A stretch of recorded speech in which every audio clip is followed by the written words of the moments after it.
नमस्कार प्यारे बच्चों। बेटा आज हम करेंगे अपनी डी की वर्कशीट 34 जो आपके पाठ धातु और अधातु से है। और बेटा आज हम इस चैप्टर के कंटिन्यूएशन में पढ़ेंगे आयनिक यौगिक।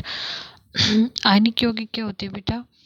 देखिए, आयनिक यौगिक इलेक्ट्रॉन के आदान प्रदान से बनते हैं। ठीक है, मतलब जिस तरीके से कोई भी धातु और अधातु इलेक्ट्रॉन देते हैं, धातु इलेक्ट्रॉन देते हैं और अधातु इलेक्ट्रॉन लेते हैं। ठीक है, तो ये क्या हो रहा है, ये एक इलेक्ट्रॉन्स का आदान प्रदान हो रहा है। तो इस प्रकार से जो यौगिक बनते हैं उनको हम आयनिक यौगिक कहते हैं। देखिए, आयनिक यौगिक आयनों से बने होते हैं। अभी आयन क्या होते हैं? सपोज मैं आपको ये कहूँ कि सोडियम आयन, ये आपका क्या है? Sodium ion. अगर सोडियम आयन का जैसे अगर हम देखें परमाणु क्रमांक क्या होता है सोडियम का, चलिए मैं इसको वर्कशीट पे आपको प्रॉपर शेयर करके बताती हूँ। देखिए बेटा, जो हमारे पास में सोडियम होता है उसका परमाणु क्रमांक क्या होता है? उसका परमाणु या संख्या जिसको हम कह सकते हैं, उसकी परमाणु संख्या होती है बच्चे 11। उसके पहले शेल में 2 इलेक्ट्रॉन आते हैं, दूसरे में 1 आते हैं और दूसरे में 8 आते हैं और लास्ट में के शेल में 2 आते हैं, एल में 8 आते हैं और एम में 1 आता है। ये हम किसकी बात कर रहे हैं? ये हम सोडियम की बात कर रहे हैं। तो बेटा ये देखिए, इसके लास्ट वाले शेल में क्या आता है? ये 1 इलेक्ट्रॉन है। ये 1 इलेक्ट्रॉन क्या कर देता है? दे देता है, लूज कर देता है। तो ये किसकी फॉर्म में आ जाता है? आयन की फॉर्म में आ जाता है। क्योंकि ये 1 इलेक्ट्रॉन देता है तो उसके ऊपर प्लस का निशान आ जाता है, जिसको हम धन आयन कहते हैं। ठीक है, क्या कहते हैं इसको हम? धन आयन। ओके, तो बच्चे इस तरीके से क्या बनते हैं? आयन। अब जैसे अगर मैं क्लोरीन की बात करूं तो क्लोरीन का जो परमाणु संख्या होती है बेटा वो होती है 17। तो देखिए, के शेल में आते हैं 2, एल में आते हैं 8 और एम में आते हैं 7। ठीक है, तो अब देखिए ये क्या करता है? ये 1 इलेक्ट्रॉन गेन करता है, ये 1 इलेक्ट्रॉन गेन करता है। ठीक है, तो ये किस में कन्वर्ट हो जाता है? 1 माइनस में। जबकि ये 1 इलेक्ट्रॉन क्या कर देता है? ये 1 इलेक्ट्रॉन लूज कर देता है, निकाल देता है, दे देता है। और जबकि ये 1 इलेक्ट्रॉन ग्रहण करता है। ठीक है, तो इस तरीके से आयन बनते हैं। तो ये जो बनेगा बेटा, क्लोरीन से जो बनेगा उसको हम बोलेंगे ऋणायन, और जो सोडियम से बनेगा उसको हम बोलेंगे धनायन। ठीक है, देखिए आयनिक यौगिक आयनों से बने होते हैं। ये आयन वे परमाणु हैं जो इलेक्ट्रॉनों को या तो ग्रहण करते हैं या उनका त्याग करते हैं, जिससे उन्हें धनावेश और ऋणावेश प्राप्त होता है। अभी जैसे मैंने आपको बताया था, क्लोरीन के ऊपर क्या आया था? Negative charge. तो ये क्या है? ये ऋणावेश है। और सोडियम के ऊपर क्या आया था? Plus charge. ये क्या है? धनावेश है। धातु अपनी प्रवृत्ति के अनुसार इलेक्ट्रॉनों का त्याग करते हैं और धनायन बनाते हैं, और उन पर धनावेश होता है। जबकि अधातु इलेक्ट्रॉनों को ग्रहण करते हैं, ऋणायन बनाते हैं और उन पर ऋणावेश होता है। ठीक है, देखिए बेटे, दूसरे शब्दों में हम ये भी कह सकते हैं कि आयन, मैं इसको थोड़ा सा जूम कर देती हूँ आपके लिए। दूसरे शब्दों में हम ये भी कह सकते हैं कि आयन यौगिक वे यौगिक होते हैं जिन्हें आयनिक बंधों द्वारा एक साथ रखा जाता है। तो मतलब यहाँ से सेकंड डेफिनेशन, सेकंड आपके पास क्या निकल के आता है कि आयनिक बंध किसे कहते हैं बेटा? तो आयनिक बंध किसे कहते हैं? जब जो आबंध इलेक्ट्रॉनों के आदान प्रदान से बनते हैं उनको हम क्या कहते हैं? आयनिक बंध। ठीक है, और ये किस लिए बनते हैं? यह अपने निकटतम उत्कृष्ट गैस विन्यास को प्राप्त करने के लिए, ताकि वो स्टेबल हो सके, ताकि वो स्थिर हो सके। वह यौगिक जो होता है, वह कंपाउंड जो होता है, वो क्या हो सके? स्थिर हो सके। ठीक है, इलेक्ट्रॉनों को ग्रहण करते हैं या त्यागता है। अष्टक के पूरा होने पर यह आयनों का निर्माण उन्हें स्थिरता प्रदान करता है और क्या करता है? सहायता करता है। ये देखिए बेटा, मैं आपको एक एग्जाम्पल लेके बताती हूँ। ये नीचे इन्होंने दे रखा है, वैसे आप इसको इससे भी समझ सकते हैं। ये देखिए बेटा, बहुत अच्छा एग्जाम्पल है ये और बहुत ईजी एग्जाम्पल है। देखिए बेटे, हमारे पास जैसे मैंने अभी आपको बताया था कि सोडियम होता है। सोडियम का जो परमाणु संख्या होती है वो कितनी होती है बेटा? 11 होती है। ठीक है, तो देखिए पहले शेल में मैं आपको इसको उसी शीट पे ही बताती हूँ, सो दैट कि आपको अच्छे से क्लियर हो जाए। देखिए बेटा, सोडियम का हमारे पास जैसे मैंने आपको बताया था कि परमाणु संख्या कितनी है 11। ठीक है, तो देखिए ये उसका नाभिक हो गया, ये उसका के शेल हो गया, ये एल शेल हो गया और ये क्या हो गया एम शेल। ठीक है, इसमें आ गए बेटा 2 इलेक्ट्रॉन, इसमें आ जाएंगे 8 इलेक्ट्रॉन, क्योंकि इसका इलेक्ट्रॉनिक विन्यास हमने क्या लिखा था, ये लिखा था ना 1 2 3 4 5 6 7 8। बेटा ये इलेक्ट्रॉन है और एक ये रहा। ठीक है, अब मैं इसी के साथ ही देखो, अब मैं आपको बताती हूँ क्लोरीन का। क्लोरीन का क्या था 2 8 7, क्योंकि इसका परमाणु संख्या कितनी होती है 17।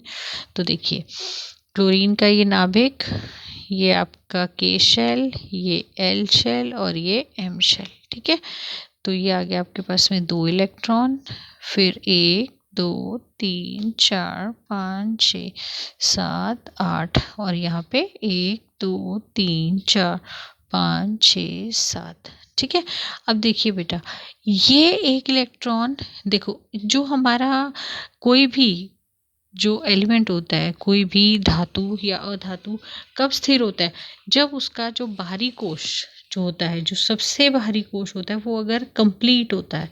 ठीक है, जैसे हमारे पास के में कितने आ सकते हैं मैक्सिमम, के कक्ष में कितने आते हैं 2 आते हैं, एल में कितने आते हैं 8 आते हैं और एम में कितने आते हैं बेटा, एम में भी 8 आते हैं। जब ये बाहरी कोश अगर के कोश होगा तो उसमें सिर्फ 2 इलेक्ट्रॉन आएंगे, अगर 2 कंप्लीट हो जाए तो वो क्या हो जाता है, वो कंप्लीट हो जाता है, स्थिर हो जाता है वो, चाहे वो मेटल हो चाहे वो नॉन मेटल हो। अब इस केस में देखिए बेटा बाहरी कोश में 1 इलेक्ट्रॉन है और इसको 1 इलेक्ट्रॉन इसको ये अपना बाहरी कक्ष पूरा करने के लिए, क्योंकि ये कौन सा कक्ष है, ये एम कक्ष है। देखिए एल में भी 8 आते हैं और एम में कितने आते हैं 8 आते हैं, लेकिन ये तो एक ही है। तो इसको पूरा करने के लिए 7 इलेक्ट्रॉन्स की और ज़रूरत है। तो कोई भी एलिमेंट इसको 7 इलेक्ट्रॉन देने में प्रॉब्लम होगा किसी भी एलिमेंट को, तो क्या करेगा, यह अपना 1 इलेक्ट्रॉन लूज कर देगा। अगर ये अपना 1 इलेक्ट्रॉन लूज कर देता है बेटा, तो देखो अब इसका बाहरी कोश ये हो गया। ठीक है, तो इसमें तो ऑलरेडी 8 है, तो ये क्या बन गया, ये स्टेबल बन गया, क्योंकि इसने अपना 1 इलेक्ट्रॉन दे दिया और इसने अपना 1 इलेक्ट्रॉन दे दिया, इस वजह से इसके ऊपर कौन सा चार्ज आ जाता है, प्लस चार्ज आ जाता है, जिसको हम धनावेश कहते हैं। और इस तरीके से जब ये सोडियम बनता है इसको हम धनायन कहते हैं। और बेटे देखो इसने 1 इलेक्ट्रॉन इसने लूज किया था, इसने दे दिया था, इसने ग्रहण कर लिया। देखिए इसके पास कितने हैं 1 2 3 4 5 6 7 7 है बेटा इसके पास इलेक्ट्रॉन इसके बाहरी कोश में। इसने 1 इलेक्ट्रॉन इसको दे दिया, अब कितने हो गए, अब इसके पास 8 इलेक्ट्रॉन हो गए। तो अष्टक इसका बाहरी कोश में 8 होने चाहिए ना, देखिए 8 पूरे हो गए। तो इस तरीके से बेटा ये क्या, अब ये क्या बन गया, ये बन गया क्लोरीन के ऊपर 1 इलेक्ट्रॉन आ गया माइनस, तो ये क्या बन गया, ऋणावेश हो गया और क्या बोलते हैं इसको, ऋणायन।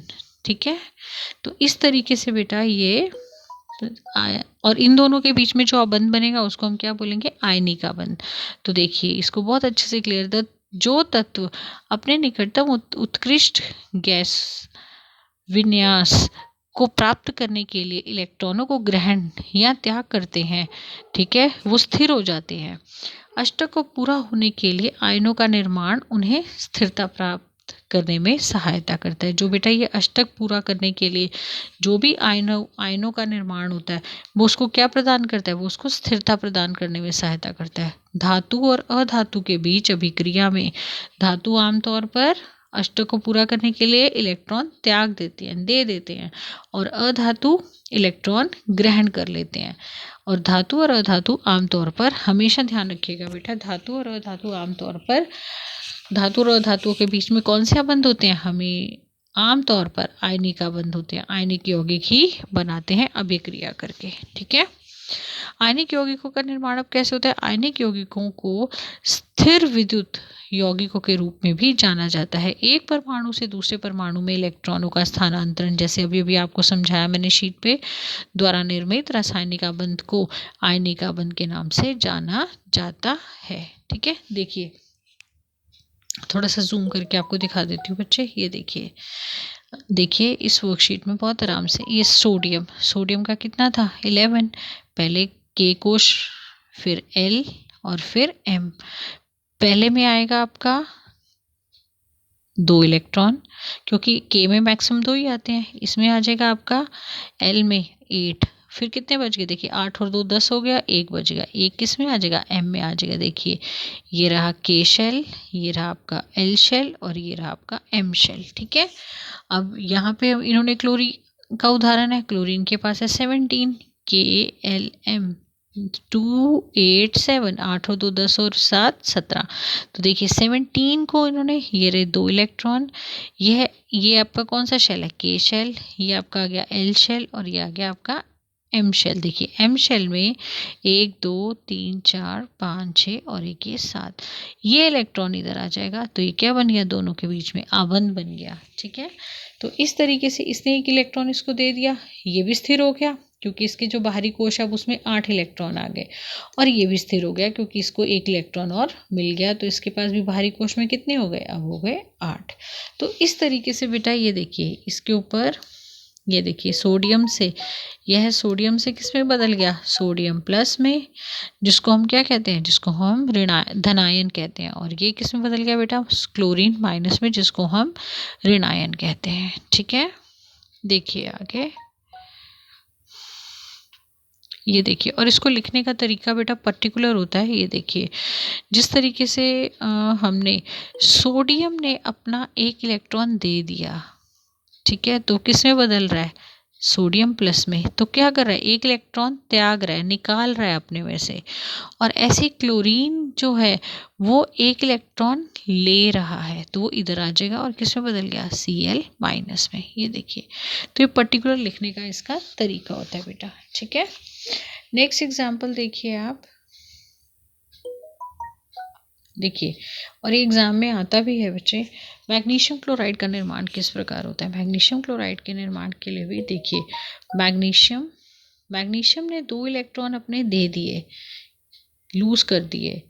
ठीक है, तो क्या आ गया, मैग्नीशियम 2+, क्लोरीन ने ये 2 इलेक्ट्रॉन ले लिए तो 2-। चलिए इसको भी हम शीट पे समझते हैं, बहुत इजी वर्कशीट है बेटा, और आप इजीली इसको अंडरस्टैंड कर सकते हैं। देखिए बेटे, ये हमने मैग्नीशियम का जो बेटा परमाणु संख्या होती है वो कितनी होती है, 12। तो K शेल में कितने आ गए, 2, L शेल में कितने आ गए, 8, और M शेल में कितने आ गए इसके, 2, 8 और 2 10 और 2 12। ऐसी क्लोरीन का देखिए, क्लोरीन का तो मैं आपको ऑलरेडी बता चुकी हूँ 17, K में 2, 8 और 7। देखिए, ठीक है, अब देखिए मैग्नीशियम का क्या करेंगे, मैग्नीशियम का ड्रॉ करते हैं बेटा। मैग्नीशियम, ये हो गया मैग्नीशियम का नाभिक के अंदर आपके पास में आ गई ये K शेल, इसमें कितने इलेक्ट्रॉन है, 2 इलेक्ट्रॉन है। उसके बाद आ गया आपका L शेल, कितने इलेक्ट्रॉन है, 8, 2 3 4 5 6 7 8, और उसके बाद बेटा कौन सा शेल आ गया, उसके बाद आ गया आपका M शेल, जिसमें सिर्फ 2 इलेक्ट्रॉन है। अब इसके पास 2 इलेक्ट्रॉन है, ठीक है, और ये रहा हमारा क्लोरीन के पास हमारे पास में 7 इलेक्ट्रॉन है बाहरी कोश में, इसको हम बोलते हैं बाहरी कोश, जिसको अष्टक जिसको कि हमें अष्टक को पूरा करना होता है। अष्टक मतलब बाहरी कोश में 8 इलेक्ट्रॉन जब पूरे हो जाते हैं तो वो उसका विन्यास उत्कृष्ट गैसों के विन्यास की तरह हो जाता है। और उत्कृष्ट गैसें कैसी होती हैं, जो स्थिर होती हैं, जो रासायनिक अभिक्रिया में भाग नहीं लेती हैं। ठीक है, तो देखिए अब ये आ गया क्लोरीन नाभिक, ये K शेल, ये L शेल, कितने इलेक्ट्रॉन्स, 8 इलेक्ट्रॉन, 1 2 3 4 5 6 7 8, और ये 7 इलेक्ट्रॉन, 1 2 3 4 5 6 7। अब देखिए बेटा, एक इसने इसको दे दिया तो इसके ऊपर तो आ गया, अभी एक ही दिया इसने, तो दूसरे इलेक्ट्रॉन के लिए इसका मतलब हमें एक और चाहिए क्लोरीन, तो एक और, 1 2 3 4 5 6 7 8, देखिए 1 2 3 4 5 6 और ये 7, और ये इलेक्ट्रॉन इधर। तो इस तरीके से बच्चे ये किस में बदल गया, इसने अपने दोनों इलेक्ट्रॉन दे दिए तो 2+, और ये किस में आ गया, दोनों क्लोरीन है तो देखिए 2 क्लोरीन और ये माइनस। ठीक है, माइनस मतलब एक क्लोरीन ने 1 इलेक्ट्रॉन लिया, दूसरे क्लोरीन ने दूसरा इलेक्ट्रॉन लिया। तो इस तरीके से बेटा MgCl2 का, मैग्नीशियम क्लोराइड का के अंदर आयनिक बंध हम दर्शा सकते हैं। ठीक है, देखिए बच्चे, मैं जूम करके आपको दिखा देती हूँ। ये देखिए, पहले तो आप इक्वेशन भी देख लीजिए बच्चे। ये रहा आपका इक्वेशन में देखिए मैग्नीशियम किस में बदल रहा है, 2 इलेक्ट्रॉन लूज करके मैग्नीशियम 2+ में, और 2 क्लोराइड जो क्लोरीन है वो इलेक्ट्रॉन लेके किस में बदल रहे हैं, 2 क्लोराइड के आयंस में। ठीक है, तो देखिए जूम करके इसको, ये देखिए बच्चे, ये आपको दिखाया गया मैग्नीशियम। ठीक है, मैग्नीशियम ने अपना क्या किया, मैग्नीशियम ने अपने ये 2 इलेक्ट्रॉन, एक इलेक्ट्रॉन इसको दे दिया, एक इसको दे दिया, किस में बदल गया, मैग्नीशियम 2+ में। और ये देखिए क्लोरीन ने ये इलेक्ट्रॉन ले लिया, ठीक है, तो इसके साथ अटैच हो गया, एक इलेक्ट्रॉन इसके साथ अटैच हो गया, बाकी तो ये दो आपके पास हैं ही है। तो 2 4 6 और 8, 2 4 6 और 8, तो ये भी स्टेबल हो गया, इनका अष्टक कंप्लीट हो गया, और मैग्नीशियम का भी अष्टक कंप्लीट हो गया, क्योंकि ये वाला शेल क्या हो गया, रिमूव हो गया। ठीक है, तो इस तरीके से बेटा ये क्या बनते हैं, आयनिक आबंध बनते हैं, जो कि बहुत ही स्टेबल होते हैं, और जिनका ये क्योंकि फ्री इलेक्ट्रॉन्स मूव करके इलेक्ट्रॉन के आदान प्रदान से बनते हैं, तो ये विद्युत के भी सुचालक होते हैं, और इनका गलनांक भी उच्च होता है। ठीक है, तो ये बेटा आज की वर्कशीट। चलिए अब क्वेश्चन आंसर वाला पार्ट देख लेते हैं। धनायन और ऋणायन क्या होते हैं, और धनायन और ऋणायन किस प्रकार बनते हैं। बेटा ये तो अपने वर्कशीट में भी देखा ही है, धनायन और ऋणायन। ये देखिए, आप इसका आंसर यहाँ से लिख सकते हैं बहुत इजीली। मैं थोड़ा शॉर्ट कर दूँ। चलिए देखिए बेटा, ये रहा इसका आंसर। आयनिक यौगिक आयनों से बने वे आयन वे परमाणु होते हैं जो इलेक्ट्रॉन के दान को ग्रहण करते हैं या उनका त्याग करते हैं, जिससे उन्हें धनावेश और ऋणावेश मिलता है। तो धातु, यहाँ से लिखेंगे आप इसका आंसर। धातु अपनी प्रकृति के अनुसार इलेक्ट्रॉनों को त्यागते हैं और धनायन बनाते हैं। ये मिल गया आपको धनायन। अधातु ग्रहण करते हैं, इसलिए ऋणायन बनाते हैं। ठीक है, और इसका रीज़न भी यही हो गया। धनायन और ऋणायन क्या होते हैं, समझ में आ गया कि जो अपना इलेक्ट्रॉन, धनायन जो अपना इलेक्ट्रॉन देते हैं, और ऋणायन जो इलेक्ट्रॉन ग्रहण करते हैं, लेते हैं। ठीक है, तो इस तरीके से ये आपका फर्स्ट का आंसर बन जाएगा। सेकंड क्वेश्चन देखिए बेटा, सेकंड क्वेश्चन है आयनिक आबंध किस प्रकार बनते हैं। तो आप आयनिक आबंध का डेफिनेशन ये देखिए। आयनिक यौगिक को सिर्फ विद्युत यौगिक के रूप में जाना जाता है। एक परमाणु से दूसरे परमाणु को में इलेक्ट्रॉन के स्थानांतरित द्वारा निर्मित रासायनिक आबंध को आयनिक आबंध कहते हैं। ठीक है, थर्ड क्वेश्चन देखिए बेटा, और ये कैसे बनते हैं, इलेक्ट्रॉन के आदान प्रदान से। परमाणु इलेक्ट्रॉनों को ग्रहण एवं उनका त्याग क्यों करते हैं। बेटा परमाणु इलेक्ट्रॉनों को ग्रहण और उनका त्याग क्यों करते हैं, अपना जो निकटतम उत्कृष्ट गैस विन्यास को प्राप्त करने के लिए, ताकि वो क्या हो सके, स्थिर हो सके। ठीक है, यहाँ क्योंकि वो उसको क्या प्रदान करता है, स्थिरता प्रदान करता है। क्लियर है, तो ये आपका आ गया थर्ड का आंसर। ओके, उसके बाद देखिए बच्चे, इस कथन को स्पष्ट कीजिए कि क्या कैल्शियम ऑक्साइड एक आयनिक आबंध है। बिल्कुल कैल्शियम ऑक्साइड एक आयनिक आबंध है। क्योंकि कैसे बनता है, देखिए इसको मैं आपको वर्कशीट पे समझा देती हूँ। देखिए बेटा, कैल्शियम का जो बेटा आउटर मोस्ट में जो कैल्शियम का भी जो इलेक्ट्रॉनिक विन्यास होता है, उसके भी बाहरी कोश में आपके पास में कितने इलेक्ट्रॉन होते हैं, 2 इलेक्ट्रॉन होते हैं। बाहरी कोश में हमारे पास कितने होते हैं, 2 इलेक्ट्रॉन होते हैं। और ये 2 इलेक्ट्रॉन बेटा, मैं इसको ऐसे भी लिख सकती हूँ, ये देखिए, ये 2 इलेक्ट्रॉन ऑक्सीजन के इलेक्ट्रॉनिक विन्यास